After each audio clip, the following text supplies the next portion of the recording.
আসলে অনেক কিছু আছে যেগুলোর সম্বন্ধে আমাদের চর্চা নাই, চর্চা না থাকার কারণে আমরা বিষয়টা বুঝতে কঠিন লাগে। যেমন ধরেন বলা হয়েছে হাসরের দিন ইসরাফিল জন সিংহা ফুৎকার দিবে, মহাপ্রলয় হয়ে যাবে, এরপরে হিসাব নিকাশ শুরু হবে। আচ্ছা, হাসরে মানে কিয়ামতের আগের দিন অথবা কিয়ামতের দিন যে লোকটা পাপ করে মারা গেল আর আদমের জমানায় যে লোকটা পাপ করে মারা গেল, বিচার তো হবে কিয়ামতের পরে হাসরের মাঠে, বিচার শেষ বিচারের দিনে। তো আদমের পরে যেটা পাপ করে মারা গেল, এতদিন তো হাজতে মুক্তি আছে মুক্তি আছে মুক্তি আছে, কি কবে কিয়ামত হবে পর্যন্ত মুক্তি আছে, আর একটা মৃত্যুর পরে হিসাব নিকাশের জন্য দাঁড়াই গেল, জেল ফাঁস একটা হয়ে গেল। আর এবার যে লক্ষ লক্ষ বছর কোটি কোটি বছর শাস্তিতে ভুগলো, এটা কোন বিচার? সমাধান কি এটার আছে না নাই? তা আমরা সহজে বুঝতে পারি মৃত্যুর সাথে সাথে রুহটাকে ইল্লিন এবং সিজ্জিনে নেওয়া হয়, হয় না? হয় না? নাকি বসাই রাখবে, রাহো কিয়ামত আসুক, হিসাব কিতাব পড়ে কি? তাহলে ইল্লিন অর্থ কি? শান্তিময় স্থান। সমস্যা হয়েছে ধর্মসম্বন্ধে আমাদের চর্চা নাই, না থাকার কারণে অন্ধকারে হাবুডুবু খাইতেছে। ইল্লিন অর্থ কি? শান্তিময় স্থান। সিজ্জিন অর্থ কি? দুঃখময় স্থান। সিজ্জিন অর্থ কি? আচ্ছা, আর জান্নাত অর্থ কি? আর বেহেশত তো সোজা কথা, জান্নাত অর্থ কি? আর জাহান্নাম অর্থ কি? আমি জান্নাত জাহান্নাম বললাম না, ইল্লিন সিজ্জিন তো বলার অধিকার আমার আছে। তো মৃত্যুর পরে যদি মানুষের রুহটা ইল্লিনে নিয়ে যায়, তো পরম শান্তিতে পরম সুখে রুহটা বের হওয়ার সাথে সাথে যারা তাকে রিসেপশন করতে আসবেন, তখন এই ফুলের মালা নিয়ে মারহাবা আহলান ও সাহলান জানে তাকে যে স্থানে রাখবেন ওহাকে ইল্লিন বলে, শান্তিময় স্থান বলে, ওহাই জান্নাত। পরিষ্কার না? পরিষ্কার না? আর মৃত্যুর সময় যে অপকর্ম করে মারা যাবে, ওই হ্যান্ডকাফ লাগায় দেখেন পুলিশের তারা মানে আজরাইলের মতো জমার মতো, রুটা বাইর হওয়ার সাথে সাথে হাতে হ্যান্ডকাফ লাগিয়ে আস্তে দিয়ে যাবে। আর যেখানে তাকে রাখা হবে কয়েদখানায়, কি বলে ডেকে? সিজ্জিন। সিজ্জিন কি বলে? দুঃখময় স্থান। পরিষ্কার না? পরিষ্কার না? তাহলে এখানে তো শুরু হয়ে গেছে। যেহেতু আলমে বর্জকে শাস্তিটা হয়, বারজাকুন শব্দের তো পর্দা, চোখের আড়ালে পর্দারও বসে, আমরা এই পাশ থেকে কিছু দেখি না।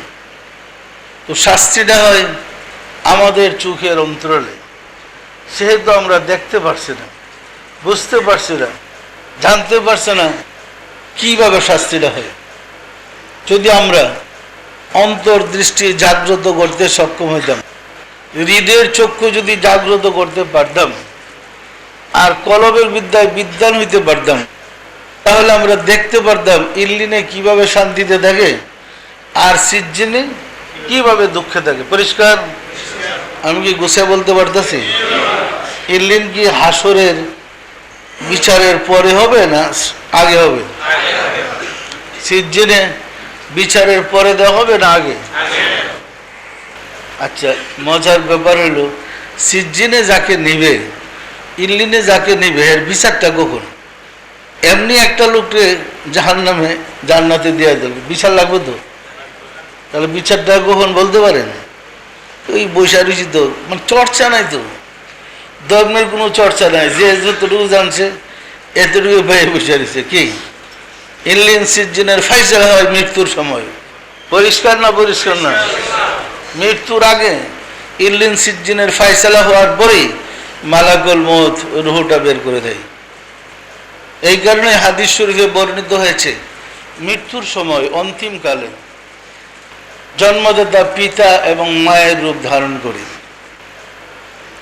ইবলিস মারদুদ শয়তান, ইবলিস শয়তান তার একজন ডাইন পাশে একজন বাম পাশে, মৃত্যু ব্যক্তির ডাইনে বায়ে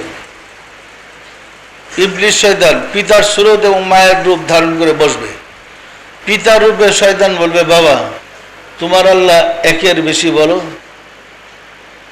ওই দিক দিয়ে রোগের যাতনা, সংসার ছেড়ে চলে যাওয়ার মায়া এবং মালাকুল মউতের বিকট চেহারা, এই চরম দুঃসময় যখন পিতা রূপে শয়তান এসে বলে, আমি তোমার পিতা বলছি, বলো আল্লাহ একের বেশি, তখন ঈমান রাখা সহজ না কঠিন?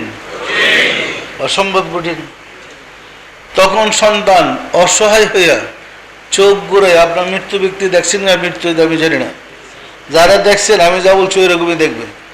ডাইন থেকে বা দিকে চোখ ঘুরে, ডাইন থেকে বা দিকে তাকাই।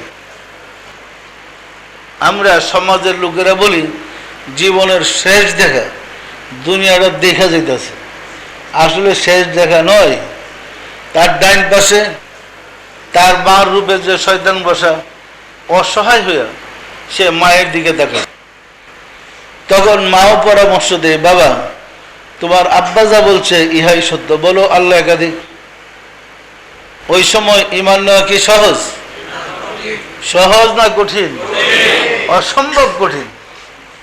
যারা এই ফান্দে পা দিচ্ছে তারা দেখে আসছে, যাদের আল্লাহ নসিব করে নাই তারা বুঝবে কি? ফলে অনেক ক্ষেত্রে মৃত্যু ব্যক্তি জান কবজ করতে গেলে ওই যারা গোসল দিতেছে তারা বলতে পারে প্রস্রাব পায়খানা করে দেবে। এমন কষ্ট যে মানুষটার প্রস্রাব পায়খানা হয়ে যায়। পরিষ্কার না? পরিষ্কার না?